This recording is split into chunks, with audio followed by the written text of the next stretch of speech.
Welcome back to my YouTube channel Excel 101। मैं हूं रिजवान रजाक और आप सबको मेरा सलाम।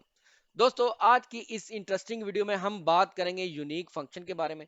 यूनिक फंक्शन एक्सेल में यूज होने वाला एक ऐसा फंक्शन है जिसकी मदद से हम अपने रेंज या एरे में से यूनिक वैल्यूज को एक्सट्रैक्ट कर सकते हैं। यानी कि अगर हमने अपनी रेंज या एरेज में से डुप्लीकेट वैल्यूज को रिमूव करना हो तो उसके लिए हमें यूनिक फंक्शन का इस्तेमाल करना पड़ता है। तो यूनिक फंक्शन को किस तरह यूज किया जाता है सीखने के लिए बढ़ते हैं हम अपनी वर्किंग शीट की तरफ और जानते हैं कि हम अपनी रेंज या एरेज में से यूनिक फंक्शन का यूज करके यूनिक वैल्यूज को किस तरह एक्सट्रैक्ट कर सकते हैं। दोस्तों, ये मेरे पास एक वर्किंग शीट है और इसमें मेरे पास एक एग्जांपल डाटा दिया गया है जिसमें हम जानेंगे कि हम अपने यूनिक फंक्शन की मदद से यूनिक वैल्यूज को किस तरह एक्सट्रैक्ट कर सकते हैं। यूनिक फंक्शन को हमने एक्टिव किया और अब हम देखते हैं इसके पैरामीटर्स की तरफ। दोस्तों, इसमें तीन पैरामीटर्स पाए जाते हैं, array by column exactly once. जो पहला पैरामीटर है दोस्तों वो कंपलसरी है और जो दूसरे हैं, दूसरा और तीसरा पैरामीटर है दोस्तों, by column and exactly once, ये ऑप्शनल होता है। लेकिन इन ऑप्शनल पैरामीटर को यूज करके हम यूनिक फंक्शन को एडवांस लेवल का यूज कर सकते हैं। तो वो हम अपनी नेक्स्ट एग्जांपल में देखेंगे। सबसे पहले हम जो कंपलसरी इसका पैरामीटर है एरे, इसको जानते हैं।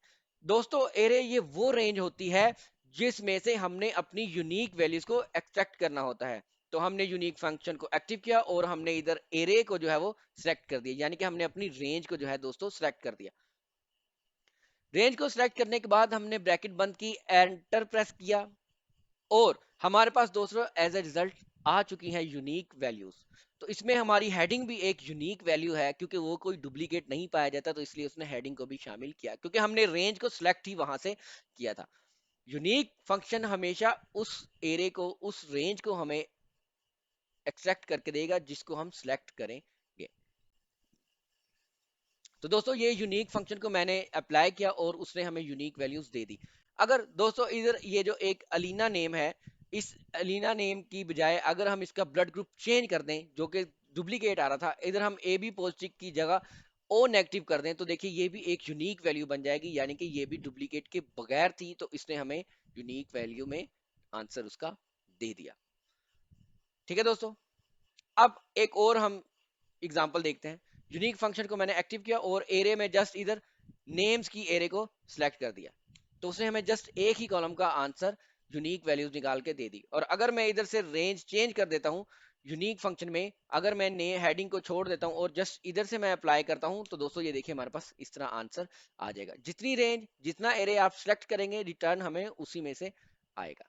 तो अब दोस्तों हम बढ़ते हैं इसके उस पैरामीटर की तरफ जो जो कि ऑप्शनल है और उसका यूज करके हम अपने एडवांस लेवल पे यूनिक को कैसे यूज कर सकते हैं। दूसरी एग्जांपल देखते हैं दोस्तों। इसमें मैंने हेडिंग्स को जो है अप्लाई कर रखा है। अब ये देखिए दोस्तों, दरअसल अब आपको ये समझना होगा कि यूनिक फंक्शन को यूज करके हम पहले जो काम कर रहे थे वो रोज में से हमारा डाटा लेकर आ रहा था। अब हमने इधर डुप्लीकेट कॉलम रखे हैं। एज का कॉलम जो है वो दो दफा इधर आया है, सी कॉलम और एफ कॉलम डुप्लीकेट कॉलम है। अगर हमने अपने यूनिक फंक्शन का रिजल्ट रोज की बजाय कॉलम्स में लेकर आना हो तो हम क्या करेंगे। सबसे पहले दोस्तों हमने यूनिक फंक्शन को एक्टिव किया। यूनिक फंक्शन को एक्टिव करने के बाद दोस्तों हमने एरे सेलेक्ट की और एरे मैंने इधर हेडिंग को शामिल कर रहा हूं ताकि आपको समझ आ सके।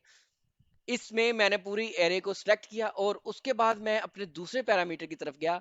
ये बात याद रखिए कि बाय डिफॉल्ट जो यूनिक फंक्शन पैरामीटर को पिक करता है वो होता है फॉल्स, यानी कि हमेशा अगर आप इस फंक्शन को इग्नोर कर देते हैं, इस पैरामीटर को इग्नोर कर देते हैं, तो वो हमेशा फॉल्स को बाय डिफॉल्ट यूज करेगा। लेकिन अगर आप इधर ट्रू कर देते हैं तो फिर ये हमारा रिजल्ट कॉलम्स की बेस पर लेकर आएगा। अगर इसको मैं यहाँ पे ट्रू कर देता हूं दोस्तों, तो अब देखिएगा, और मैं ब्रैकेट इधर बंद कर दिया, अभी तीसरा पैरामीटर यूज नहीं किया, तो अब देखिएगा दोस्तों यूनिक फंक्शन दूसरे पैरामीटर के साथ किस तरह काम करता है। पहले बाय डिफॉल्ट अगर ट्रू की जगह फॉल्स होता तो इसने रोज में से डाटा देना था, अब हमें ये जो वैल्यूज रिटर्न करेगा वो कॉलम बेस पे करेगा।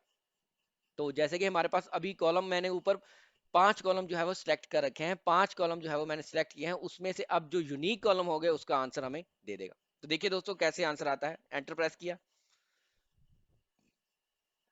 ये जो लास्ट वाला कॉलम था दोस्तों ये डुप्लीकेट था, तो इसलिए इसने हमें डुप्लीकेट नहीं दिया, यूनिक कॉलम्स का आंसर हमें दे दिया। तो ये है दोस्तों इसका दूसरा पैरामीटर।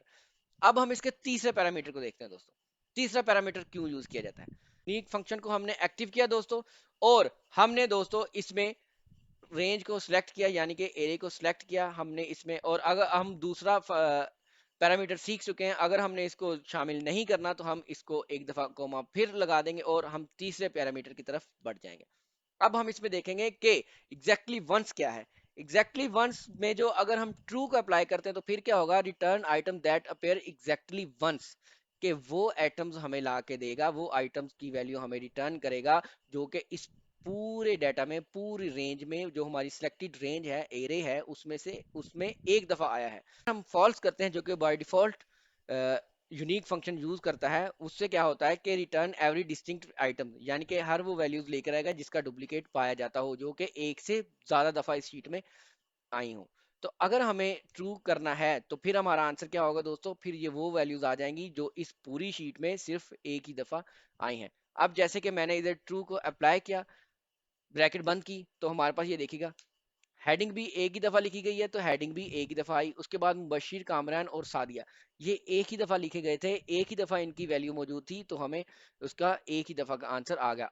अभी मैं आपको और आसान कर देता हूँ, जैसे कि ये मुबशिर का डाटा मैंने इस अलीना की जगह अप्लाई कर दिया, तो देखिए अब मुबशिर भी जो कि डुप्लीकेट वैल्यू है तो वो भी गायब हो गई। तो अब ट्रू करने से हमारे पास वो तमाम रोज आ गई जो सिर्फ एक ही दफा पाई जाती हैं। तो इस तरह हम तीनों पैरामीटर्स का यूज कर सकते हैं। अब दोस्तों हम इसके कॉम्बिनेशन की तरफ देखते हैं कि अगर हमने अपनी रेंज में से यूनिक वैल्यू को काउंट करना हो तो वो हम कैसे करेंगे। जाहिर सी बात है, अगर हमने यूनिक वैल्यूज को काउंट करना है तो हमें एक दूसरे फंक्शन की मदद लेना पड़ेगी, और उस फंक्शन का नाम है दोस्तों काउंट ए, जो कि नॉन एम्प्टी सेल्स को लेकर आता है। अब काउंट ए में हम यूनिक फंक्शन को अप्लाई कर देंगे। यूनिक फंक्शन को दोस्तों हमने अप्लाई किया और इसमें हमने एरे दी, यहाँ से हेडिंग को हमने इग्नोर कर दिया, हेडिंग को हमने शामिल नहीं किया, हमने ब्रैकेट बंद की, यूनिक फंक्शन कंप्लीट हो गया। उसके बाद हमने काउंट ए को भी क्लोज कर दिया। अब देखिएगा कि हमारी इस रेंज में जो यूनिक वैल्यू होगी वो काउंट होकर आ जाएंगी दोस्तों। इस तरह हम इसके कॉम्बिनेशन को यूज कर सकते हैं। और दोस्तों एक बात याद रखिएगा कि ये फंक्शन हम सम इफ के साथ भी यूज कर सकते हैं, और भी बहुत से एक्सेल फंक्शंस हैं जिसके साथ हम यूनिक फंक्शन को यूज कर सकते हैं। तो ये थी आज की वीडियो दोस्तों। अगर आपको ये वीडियो पसंद आया है तो काइंडली एक्सेल 101 को लाइक कीजिए, शेयर कीजिए और सब्सक्राइब कीजिए। अब हमारी मुलाकात होगी एक नई वीडियो के साथ, तब तक के लिए अपना ख्याल रखिएगा। अल्लाह हाफिज।